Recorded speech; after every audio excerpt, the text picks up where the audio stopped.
नमस्कार, मैं हूं अलका जायसवाल। शुरुआत करते हैं बुलेटिन से। बदायूं में शिवपाल यादव ने जनपद की भाजपा के सभी विधायक लुटेरे कह दिया। उन्होंने नाम लेते हुए कहा कि दातागंज विधायक राजीव कुमार, सदर विधायक और बिलसी पार्टी के भाई जमीनी पर कब्जा कर रहे हैं। मीडिया हमारी बातों को नहीं सामने रखता है। वहीं जनपद में चली आ रही गुटबाजी पर कहा कि गुटबाजी समाप्त करने के लिए सबको मनाया जाएगा। एक बार नहीं, कई बार। नहीं माने तो ऊपर तक लिख बता दिया जाएगा और फिर भी ना मानने वाले नेताओं को पार्टी से बाहर का रास्ता दिखाया जाएगा। भाजपा सरकार विधानसभा को नहीं चलने देगी। शहर का विधायक, बिलसी का विधायक, दातागंज का विधायक, कमीशन से जमीनों पर कब्जा, जमीनों के साथ साथ चुनाव लड़ने आए थे तो पूरा चंदी बटोरने आए थे, बटोर ले गए। गाजीपुर में सक्सेस स्टोरी अभियान के तहत बिजली विभाग ने आज शहर में व्यापक चेकिंग अभियान चलाया।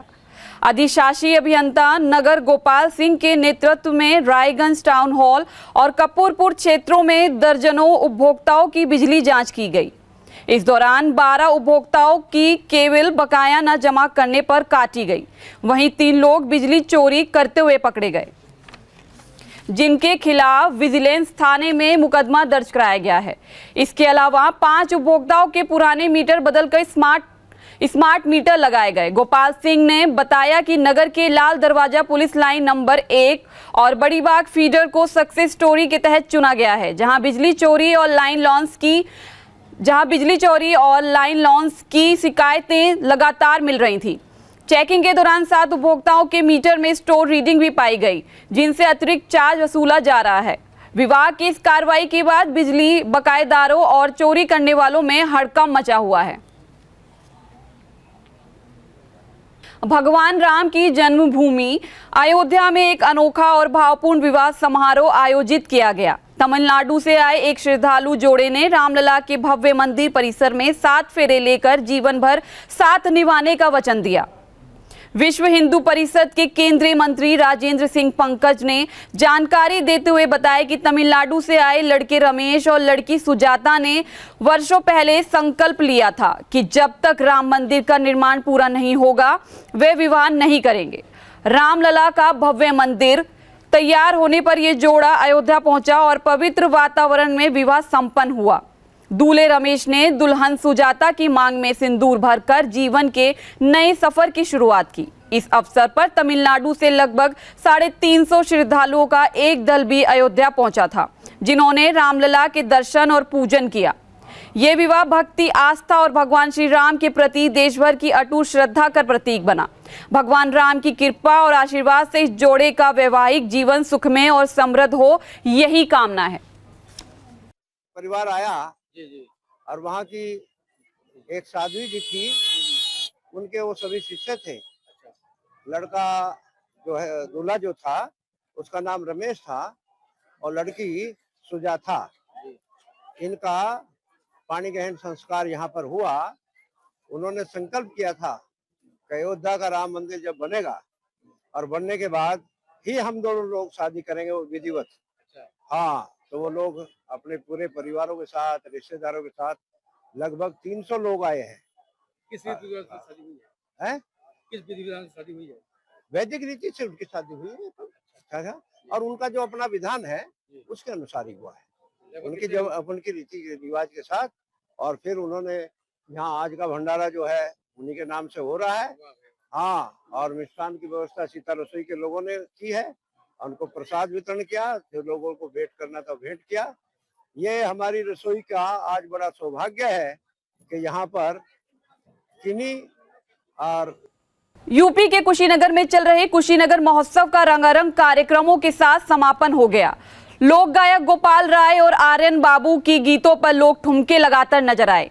अंत में सभी ने फूलों की होली खेली। बता दें कि centre for social services and rural development और पूर्वांचल महोत्सव समिति के तत्वाधान में कुशीनगर महोत्सव का आयोजन किया जाता है।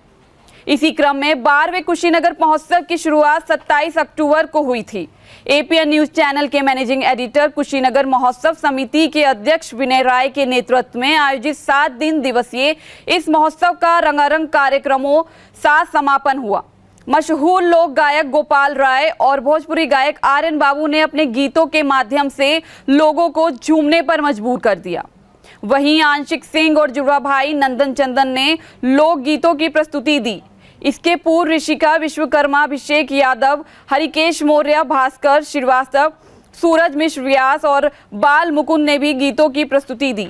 संचालन राधेश्याम त्यागी और विकास पांडे ने किया। कुशीनगर महोत्सव हम लोग हर साल आते हैं और बड़े भैया विनय राय जी का आशीर्वाद प्यार हर साल हम लोग को मिलता रहता है और ये दिन पर दिन हर साल भव्य रूप लेता जा रहा है और हम लोग यही उम्मीद रखेंगे कि आने वाले समय में और भव्य रूप लेता रहेगा।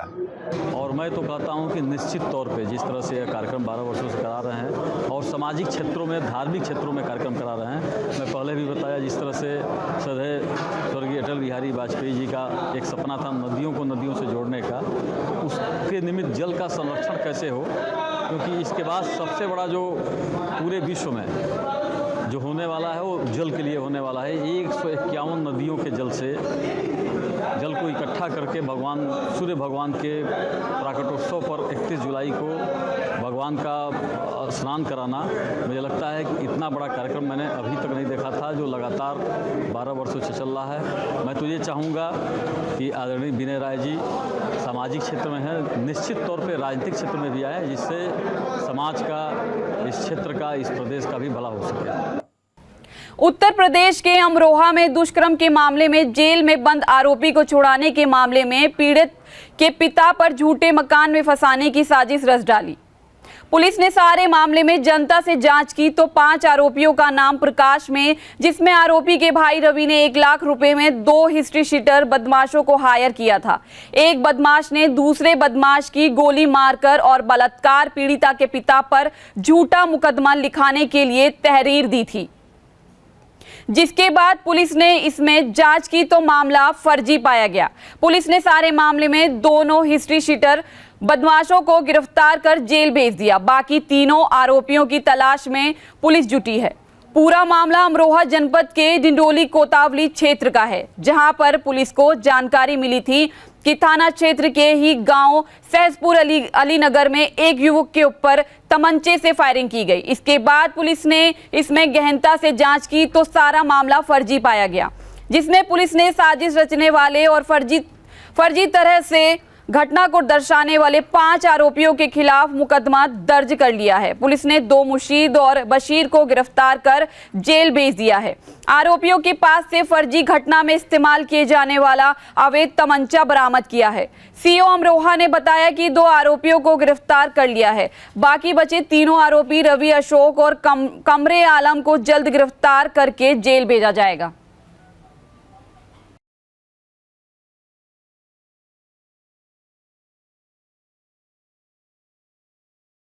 कन्नौज में नकली पोटास फैक्ट्री का भांडाफोड़ किया गया। चंद पैसों के लालच में किसानों की फसलों से खिलवाड़ हो रहा था। बड़े पैमाने पर नकली पोटास का खेल चल रहा था। नमक और कलर मिलाकर नकली पोटाश बनाई जा रही थी। करीब 700 से 800 में दुकानदारों को पोटाश बेची जा चुकी है। दुकानदार उसको 1500 से 1800 में बेच रहे थे। कृषि विभाग की बड़ी कार्रवाई, पोटाश का नकली खेल खुला है। नकली पोटाश बनाने वाले कानपुर सहित कई जिलों में फैला इन माफियों मकड़ जाल के कई लोग भी पकड़े गए। उसमें हमको एक गाड़ी जो है पहले बरामद हुई तिरवा तहसील में, यूपी 74 T1649। इसमें जो है 37 बोरी पोटाश था और 9 बोरी DAP थी। IPL ब्रांड की दोनों थी। फिर उसके बाद में प्रथम दृष्टया ये प्रतीत हुआ ये संदिग्ध है। फिर उसके बाद में एक हमको और पिकअप बरामद हुई शाम के समय, और उस पिकअप में फिर उसकी जब और छानबीन की गई तो पता लगा कि ग्राम सतौरा और थाना तिरवा में जो है एक संचालक हैं आशीष कुमार, कुरसाईगंज के रहने वाले हैं। उनके यहाँ से फिर 174 बोरी नमक का बरामद किया गया जो पोटाश का रॉ मटेरियल होता है, और 50 बोरी जो है बनी बनाई पोटाश बरामद हुई। 10 बोरी गेरू बरामद हुआ। अन्य जो है सामान इलेक्ट्रॉनिक कांटा बरामद हुआ और सिलाई की मशीन बरामद हुई। ये सारी चीज़ें हुई। फिर पुनः उसको जो है मजिस्ट्रेट की उपस्थिति में उसकी इन्वेंट्री बना के पुनः उसको सील कर दिया गया। पीलीभीत में अमरयाद दिल्ली, जयपुर एवं अन्य राज्यों को जाने वाली बसों में माल का परिवहन एवं बसों की छत पर अत्यधिक सामान लाद कर ले जाने की मिल रही शिकायतों का संज्ञान लेते हुए ARTO वीरेंद्र सिंह द्वारा इस प्रकार की बसों के विरोध विशेष चेकिंग अभियान चलाया गया। इसी प्रकार बसों को सुरक्षित परिवहन के संबंध में दिए जा रहे निर्देशों का उल्लंघन करने के अभियान में 3 बसों के विरोध चालान की कार्रवाई भी अमल में लाई गई है। हरदोई जिले में 10 रुपए का लालच देकर मासूम बच्ची से दुष्कर्म का प्रयास करने के बाद गला दबाकर हत्या करने की कोशिश करने वाले मुठभेड़ में पुलिस की गोली लगने से घायल हो गया। देर रात पाली थाना क्षेत्र में हुई मुठभेड़ में पैर में गोली लगने से घायल हुए आरोपी को अस्पताल में भर्ती कराया गया है। पाली थाना क्षेत्र के एक गांव निवासी बच्ची गांव की ही बच्ची के साथ बकरी चराने रविवार दोपहर गई थी। साथ गई बच्ची शाम को वापस आ गई, लेकिन एक बच्ची नहीं आई थी। देर शाम तक बच्ची के वापस न आने पर परिजनों ने साथ गई बच्ची से पूछा। बच्ची ने बताया कि गांव की ही BP उर्फ कौशल रास्ते में मिला था। कौशाम्बी में नगर पालिका की लापरवाही ने एक बार फिर मासूम की जान ले ली। मंझनपुर नगर पालिका क्षेत्र में हादसा उस वक्त हुआ जब 2 साल की मासूम अपने घर के बाहर खेल रही थी। खेलते खेलते बच्ची अचानक घर के पास बने खुले नाले में जा गिरी। कुछ देर बाद जब मां ने बेटी को आसपास नहीं देखा तो खोजबीन शुरू की, तभी नाले में बच्ची दिखाई दी। मां ने किसी तरह बच्ची को नाले से निकाला और उसे तुरंत मंझनपुर मेडिकल कॉलेज लेकर पहुंची, लेकिन डॉक्टरों ने उसे मृत घोषित कर दिया। बच्ची के पिता वसीम मुंबई में रहकर मजदूरी करते हैं। बेटी की मौत की खबर सुनकर परिवार पर दुखों का पहाड़ टूट पड़ा है। अमेठी में तेज रफ्तार बाइक ने पैदल जा रहे बुजुर्ग को टक्कर मार दी। इस हादसे में बुजुर्ग की मौके पर ही मौत हो गई, जबकि बाइक चालक गंभीर रूप से घायल हो गया। घायल को इलाज के लिए सुल्तानपुर जिला अस्पताल रेफर किया गया है। ये घटना मुसाफिर खाना क्षेत्र के नारायणपुर मोड़ के पास हुई। काशीपुर नारायणपुर गांव के 55 वर्षीय विंध्यादीन तिवारी भीकीपुर से पैदल अपने घर लौट रहे थे, तभी पीछे से आ रहे बाइक सवार अनुराग श्रीवास्तव निवासी नदिया थाना जामो ने उन्हें टक्कर मार दी। हादसे की सूचना मिलते ही PRV टीम मौके पर पहुंची। टीम ने एम्बुलेंस की मदद से दोनों घायलों को अस्पताल पहुंचाया। डॉक्टरों ने विंध्यादीन तिवारी को मृत घोषित कर दिया। वहीं अनुराग श्रीवास्तव की गंभीर हालत को देखते हुए उन्हें सुल्तानपुर जिला अस्पताल रेफर कर दिया गया। पुलिस ने मामले का संज्ञान लिया और आवश्यक कानूनी कार्रवाई में जुटी हुई है।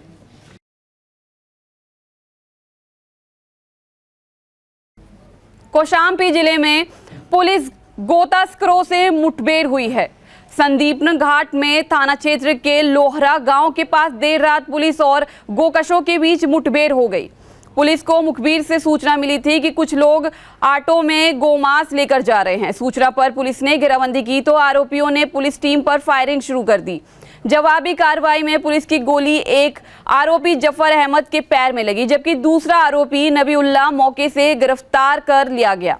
घायल आरोपी को जिला अस्पताल मंझनपुर में भर्ती कराया गया है। पुलिस ने मौके से ऑटो और गोमांस बरामद किया। वहीं घायल आरोपी को मेडिकल कॉलेज में भर्ती किया, जहां पर उसका इलाज चल रहा है। पुलिस का कहना है कि आरोपी लंबे समय से गोकशी के कारोबार में सक्रिय थे और गोमांस को फुटकर में बेचते थे। फिलहाल पूरे नेटवर्क की जांच की जा रही है।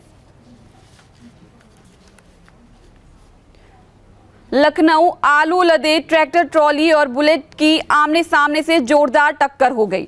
बुलेट सवार 2 युवक की मौत हो गई, जबकि एक गंभीर रूप से घायल है। बुलेट पर 26 वर्षीय संचित रावत, उसका साथी उमेश रावत और सुनील रावत सवार थे।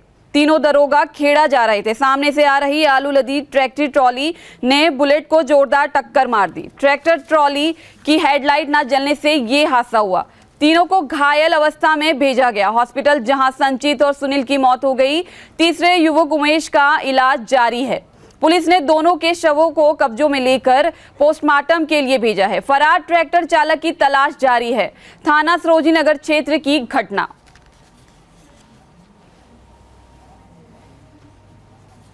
मथुरा में एक महिला अपने किराए के मकान में फंदे से लटकी मिली। मृतका की पहचान आशना के रूप में हुई है। आशना LR हॉस्पिटल में काम करती थी, जबकि उसका पति किसी अन्य अस्पताल में कार्यरत बताया गया है। मिली जानकारी के अनुसार आशना ने करीब 10 वर्ष पूर्व छाता नौगांव निवासी अजय ठाकुर से प्रेम विवाह किया था। दंपति का बेटा मोनू और 2 माह की एक बेटी है। पति पत्नी में किसी बात को लेकर झगड़ा हुआ था और इसके बाद अजय घर से चला गया। दोपहर करीब 12 बजे आशना ने बेटे मोनू को फोन कर बताया कि घर पर चाचा, ताऊ, दादा, दादी और पापा किसी बात को लेकर आ रहे हैं।